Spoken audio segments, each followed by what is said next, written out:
Хитрое изобретение: бумага и порошок внутри. Намочил, прилепил и лечишься. Горчишники. Актриса Наталья Гудкова помнит их спасительное тепло. В детстве, когда мама кладет нам на грудь горчишник и на спину, то есть помимо того, что это тепло, это еще тактильный контакт, то есть забота, все хорошо. Многие считают, горчишники помогут при высокой температуре, но медики с этим не согласны. Ни в коем случае нельзя использовать горчишники при повышенной температуре, то есть при температуре выше, чем 37 градусов. И так жарко, и так повышенная температура тела, зачем еще ее греть? Еще одно предостережение: при насморке ставить горчишник на нос ни в коем случае нельзя.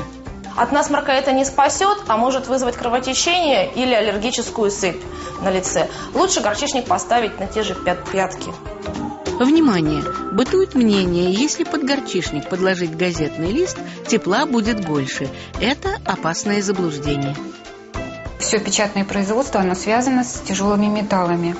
А использование горчичника, тем более с газеты, оно будет усиливать всасываемость кожи, что же может улавливать любые вредные вещества, и в том числе и все вредности, которые нам несет газета. Для подложки лучше взять ткань. Все, можно приступать к лечению. Хотя стоп, еще одно предостережение. Когда ты сам себе ставишь горчишники и думаешь, ну вот сейчас еще 15 минут, ты засыпаешь. И ты уже, собственно, просыпаешься с теми же горчишниками, но только они уже сожгли тебе настолько кожу, что остаются прекрасные квадратики красные. Обо всех опасностях рассказали. Теперь, наконец, приступаем к лечению.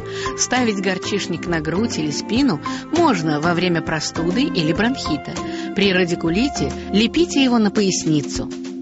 Боль разыгралась внезапно? Возьмите немного муки, горчишный порошок и воду. Смешайте. Должна получиться густая кашица. Распределите ее на чистой ткани. Горчишник готов, только дайте ему чуть подсохнуть. Чтобы снизить артериальное давление и избавиться от головной боли, поставьте горчишник на шею, вот сюда, под корни волос. Есть и другой способ. Горчишник нужно поставить или на икры ног, или на подошву. Минут на 10-15. Горчишник расширит сосуды и произойдет перераспределение крови. То есть уменьшится нагрузка на сердце, и вам станет полегче. Болезни боятся горчишников как огня. Только надо соблюдать еще одно условие. Если это сделать с любовью, если это еще поколдовать при этом, то обязательно поможет. 100 пудов. А вот обычная горчица из банки бесполезна. Она не разогреет. Ну и при аллергии лечиться горчишниками нельзя.